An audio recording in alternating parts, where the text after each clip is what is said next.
Dan setelah turun dari tebing, kini Qin menemukan sebuah pesan dari Ririn yang mengatakan bahwa mereka pergi untuk mencari sumber daya. Qin yang melihat hal itu kini telah menyadari bahwa Dodol dan Ririn pergi untuk mencari sumber daya pun mengungkapkan bahwa kebetulan dia juga sudah capek, dan sambil menunggu mereka kembali, dia akan beristirahat dulu. Waktu telah berganti, cuaca mendung dan sebuah angin yang dingin kini telah muncul.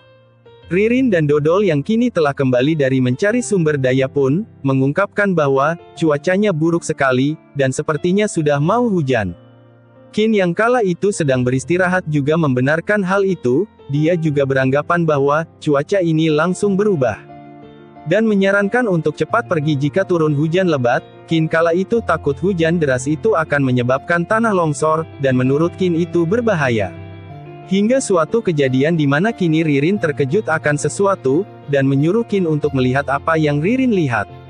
Yang dimana sebuah pesawat terbang melintas di atas awan yang kini Ririn dan Qin yang melihat. Dan saat itu pula, dengan cepatnya Qin mengungkapkan bahwa pesawat yang melintas sebuah pesawat kini telah mengalami sebuah kecelakaan dan Qin bergegas menyuruh Ririn untuk mengikutinya. Lalu, mereka yang beranjak pergi, kini Ririn mengungkapkan dengan rasa khawatir bahwa sebuah pesawat yang mengalami kecelakaan. Dan menyatakan kalau tidak meledak, orang yang di dalam pesawat seharusnya tidak apa-apa. Dan menanyakan kepada Qin bahwa, apa yang harus kita lakukan. Qin pun mencoba untuk menangkan Ririn dan mengungkapkan bahwa, bagaimanapun juga, kita lihat dulu ke sana. Qin yang saat itu berlari, kini bergumam bahwa, kemunculan pesawat terbang di pulau terpencil ini, membuktikan sesuatu yang tidak perlu dijelaskan dengan kata-kata, dan tidak heran mengapa Ririn begitu kehilangan kendali, bahkan jantungnya pun kini meras berdebar-debar. Mereka kini melesat dengan kecepatan yang mereka miliki. Hingga sebuah kepulan asap kini telah terlihat di dalam hutan. Lalu, Ririn dan Qin yang melihat itu, Ririn menyatakan bahwa, untuk ke sana sudah tidak ada jalan lagi. Hingga kini mereka berhenti, dan Qin mengungkapkan bahwa, kita tidak boleh terus mengejarnya secara membabi buta. Dan menyuruh Ririn untuk berhenti sebentar, dan sementara pikirkan dulu strategi yang tepat, baru kita lanjutkan lagi. Ririn pun menyetujui hal tersebut. Hingga kini Qin mencoba menerangkan dengan sebuah gambar di tanah. Dan mengungkapkan bahwa, batu ini adalah kita, tanda X ini adalah tempat pesawat jatuh, dan lingkaran ini mewakili Kam. Lalu, makanan yang kita bawa sekarang cukup bagi kita untuk terus kembali ke Kam, bahkan masih berlebih, tetapi jika kita berbelok dan pergi ke tempat pesawat jatuh, akan sulit memastikan apakah makanan yang tersisa cukup untuk kita hingga kembali ke Kam. Lalu, Ririn pun menanggapi hal itu dengan mengungkapkan bahwa, kalaupun sampai di titik jatuhnya pesawat, berarti bisa langsung menemukan pesawatnya, jika menunda waktu lagi, kita tidak akan cukup. Dan dengan sesuatu yang kini Ririn pikirkan dia mencoba memberikan saran dengan mengatakan bahwa, kita akan kembali dulu ke Kam, dan setelah itu baru membuat keputusan. Lalu, Qin hanya menjawab perkataan Ririn dengan mengungkapkan bahwa, itu belum tentu. Dan setelah itu dia kini menerangkan bahwa, dua orang mungkin tidak bisa, dan Qin juga menunjukkan sebuah cara yang dia punya. Dan setelah itu, Ririn juga mengungkapkan dari maksud Qin yang mengatakan bahwa, untuk kita terlebih dulu menempuh jarak yang sama, lalu Qin akan pergi sendiri untuk mencari pesawat.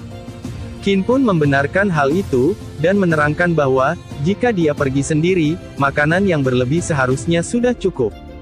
Dan dia juga menjelaskan dengan ekspresi yang dia miliki, bahwa, tapi di akhir perjalanan nanti, dan menanyakan apakah Ririn bisa kembali ke Kam sendirian.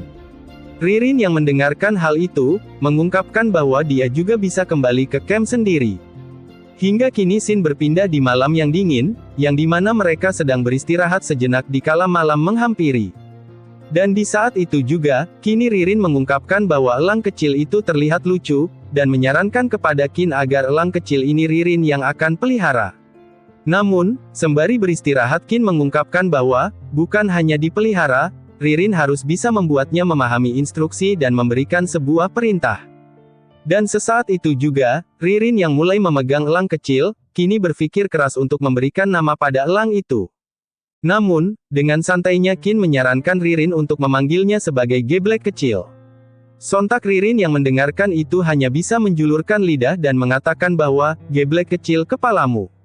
Sembari memeluk elang kecil, kini dia menamai elang itu dengan nama Shiro. Dan menjelaskan bahwa, Shiro yang dia namai, dan mengungkapkan bahwa, tidak usah diberi nama yang aneh-aneh. Namun, Qin yang kala itu mendengarkan perkataan Ririn, kini hanya mengatakan bahwa, Ririn tidak mengerti selera Qin yang bagus. Dan menyatakan bahwa, si Dodol dan si Geblek itu, menurut Qin itu adalah nama yang bagus. Dan Dodol yang mendengarkan itu dari Qin hanya bisa mengungkapkan dari ekspresi yang dia keluarkan. Hingga tiba di mana pada keesokan harinya, Ririn yang kala itu mengeluarkan sebuah getah pinus kini menuai pertanyaan dari Qin yang mengatakan bahwa getah pinus yang Ririn bawa itu dari mana. Dan Ririn pun menjelaskan bahwa, kemarin dia mengambil ini dari pohon pinus di gunung, lalu karena dia buru-buru, jadinya tidak punya waktu untuk memberitahu Qin, dan mengungkapkan bahwa, ini seharusnya bisa digunakan untuk membuat obor. Sembari mengambil getah pinus itu, Qin mengungkapkan bahwa, getah pinus yang Ririn berikan itu akan sangat membantu dalam perjalanan. Dan, Ririn yang mendengarkan hal itu, kini hanya menyuruh Qin agar berhati-hati. Hingga tiba di mana Qin melakukan sebuah perjalanan menemukan pesawat itu. Dia tak luput menjelaskan bahwa, setelah berangkat sendiri, Qin menggunakan Talon setiap 1 jam sekali. Terus berjalan ke arah utara, dan baru melambatkan langkahnya saat tengah hari. Dan dalam perjalanan itu, Qin mengungkapkan bahwa, meski kemarin cuaca berubah tiba-tiba, tapi akhirnya tidak turun hujan. Dan menanyakan mengapa tanah di sini lembab. Dan menurutnya ini tidak normal.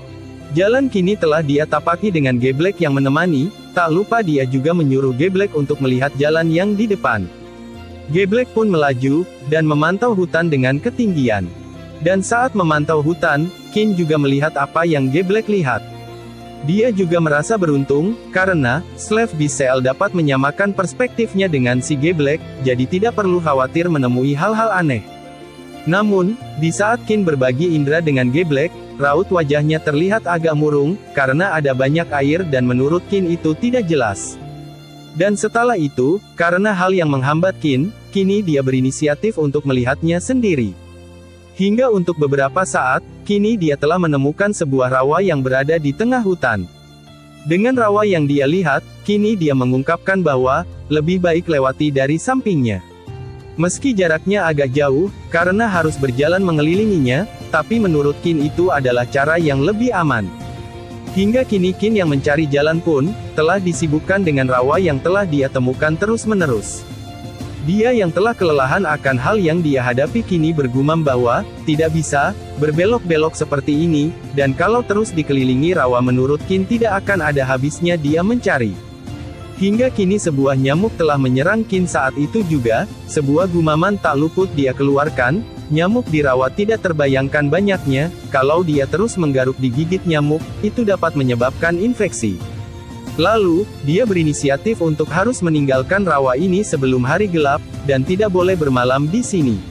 Sembari melihat rawa, kini dia menjelaskan bahwa, karena air di rawa lama tidak mengalir, menyebabkan banyak bakteri berkembang biak, dan jika kaki terlalu lama terendam air, maka akan mudah terinfeksi oleh virus dan bakteri. Akan tetapi untuk tempat yang tidak bisa dikelilingi, terpaksa dia harus berjalan sebentar melewati air. Dan setelah itu, kini tiba diperlihatkan sebuah terik matahari telah bersinar. Yang dimana cerita berfokus, kepada Qin yang kala itu telah melangkahkan kakinya ke dalam rawa. Di tengah istirahat yang dia lakukan, kini dia menanyakan tentang hawa panas saat setelah kabut itu menghilang. Tak lupa dia juga menduga bahwa, sebuah mendung yang terjadi kemarin, kini tiba-tiba tidak turun hujan, dan mengungkapkan bahwa itu adalah situasi yang cukup aneh yang Qin rasakan. Hingga dalam istirahat yang dia lakukan beserta meminum sedikit air dikala dahaga mulai menyerang. Kini Qin melihat sesuatu keanehan yang terjadi. Yang dimana, sebuah ular kini mengakibatkan dia terkejut dan membuat dia memuntahkan air yang dia minum. Namun, dengan sigap dia mulai menangkis ular itu, ketika ular itu ingin menyerangnya. Dan, ular yang menyerangnya kini telah ditangkap oleh Geblek yang kala itu menyadari bahwa, Qin berada dalam bahaya. Sebuah sistem kembali muncul dengan menginformasikan bahwa ular itu, bernama hijau daun bambu, famili dari Viperidae. Ular hijau daun bambu adalah sejenis ular berbisa bergigi pipa, kepalanya besar, lehernya kurus, dan seluruh tubuhnya berwarna hijau, sering menggantung atau melilit di cabang pohon dan memakan katak, kadal, burung dan mamalia kecil, agresif dan beracun. Lalu, dengan wajah agak ketakutan, kini dia mengungkapkan bahwa, ular hijau daun bambu ini sama persis dengan rotan hijau di pohon, dan menurut Qin itu sama sekali tidak bisa dibedakan. Waktu kian berlalu, dengan Qin yang merasa beruntung karena dia telah sampai di permukaan, dan kini dia berniat untuk menggunakan talent yang dia miliki. Kini sebuah talent telah Qin keluarkan, dia melaju dengan kecepatan yang dia miliki. Tak lupa dalam berlarinya Qin menjelaskan bahwa, jika nantinya kondisi jalannya bisa terus seperti ini, menurutnya seharusnya bisa mencapai titik jatuhnya pesawat sebelum matahari terbenam. Namun, dikala dia berlari, kini sebuah kaki telah menginjak sebuah lumpur yang menjadi penghambatnya. Dan, lumpur tersebut ialah lumpur hisap yang kini telah disadari Qin saat dia terjebak. Dalam keadaan paniknya, dia mencoba untuk tetap tenang, dan menjelaskan bahwa, lumpur hidup dan pasir hisap di gurun memiliki sifat yang sama, kalau sudah terperangkap, semakin kita memberontak, semakin cepat kita akan tenggelam, kalau dia tidak cukup yakin bisa keluar, maka dia benar-benar tidak boleh bergerak. Hingga suatu cara dia lakukan dengan cara menyandarkan tubuhnya ke dalam lumpur tersebut. Dia juga mengungkapkan bahwa, saat postur ini dapat memperlambat kecepatan tenggelamnya tubuh, dan di saat itu juga dia berinisiatif untuk harus bertindak cepat. Dan dalam keadaan itu, kini dengan suara lantang Qin menyuruh Geblek untuk mencari ranting pohon yang panjang dan membawa ranting ke Qin. Dan di tengah Qin yang kala itu menunggu Geblek mencari ranting, dia menyadari bahwa, kalau dilihat dari keadaan sekarang, seharusnya dia masih punya waktu 2 jam. Dan mengungkapkan bahwa masih ada kesempatan. Hingga kini tiba di mana Geblek yang mulai melempar sebuah ranting kepada Qin yang kala itu terjebak. Dan Qin yang berada di bawah pun mengatakan bahwa, untuk Geblek mencari ranting lebih banyak lagi. Sebuah ranting pohon kini dia mencoba mengikat satu persatu dengan usaha yang dia miliki. Tak lupa dia menjelaskan bahwa, lumpur hidup adalah fluida, atau cairan. Yang akan semakin encer jika gaya yang diberikan semakin besar, termasuk jenis fluida non-Newtonian. Dan artinya fluida seperti ini tidak boleh diperlakukan dengan kasar. Sebuah ranting kini telah Qin rakit dengan tenang dan usaha yang dia punya. Hingga kini sebuah ranting yang kini dia rakit telah jadi. Dan segera dia mulai menaiki ranting itu sebagai pijakan. Tak lupa dia menyadari bahwa, selama area tertentu diberikan tekanan yang cukup, lumpur hidup ini akan seketika menjadi sekeras tanah. Dengan sisa tenaga dan usaha yang dia punya kini dia beranjak untuk menaiki rakitan ranting tersebut. Hingga telah tiba, di mana dia yang berhasil menaiki rakitan itu, dan mengeluh akan kelelahan yang dia rasakan, serta menjelaskan bahwa, setelah menghabiskan 1 jam, akhirnya dia berhasil keluar. Dan jika dilihat dari samping, lumpur ini sama sekali tidak terlihat berbeda. Dan menyatakan bahwa lumpur hidup benar-benar sangat berbahaya, kalau tidak memiliki persiapan yang matang, tidak boleh maju dengan tiba-tiba seperti ini lagi. Dan di saat itu Qin juga mengingat dari The Legend of Condor Heroes edisi 95, ada sebuah adegan di mana yang melintasi rawa berlumpur. Lalu sebuah ide kini telah Qin lancarkan dengan sebuah penjelasan bahwa, pertama-tama buka dulu kerangka yang dibuat tadi, lalu pilih 8 cabang pohon yang paling tebal. Potong dengan pisau agar sama, 4 cabang pohon diikat di bawah kaki. Lalu sebuah usaha yang kini Qin lakukan membuahkan hasil, yang dimana dari usaha yang Qin buat sebuah rakitan pohon kini kuat untuk menopang Qin saat di atas lumpur hidup. Hingga tiba dia mulai berselancar di sebuah lumpur hisap, tak lupa dia juga bergumam bahwa, ini mirip seperti cara bermain ski, meningkatkan area yang menerima gaya dan tekanan menyebar berat, badannya secara merata, sehingga dia dapat meluncur dengan kecepatan tinggi di atas rawa berlumpur. Dan dengan begini, rawa berlumpur di depannya juga tidak menjadi masalah lagi. Hingga kini sesaat waktu telah berlalu. Qin yang berselancar pun kini telah menemukan titik di mana jatuhnya pesawat. Lalu, kini Xin berpindah di suatu rawa dalam hutan. Yang dimana sebuah pesawat beserta pilot yang aman. Yang dimana di saat itu sebuah pilot menyakan tentang keberadaannya sekarang.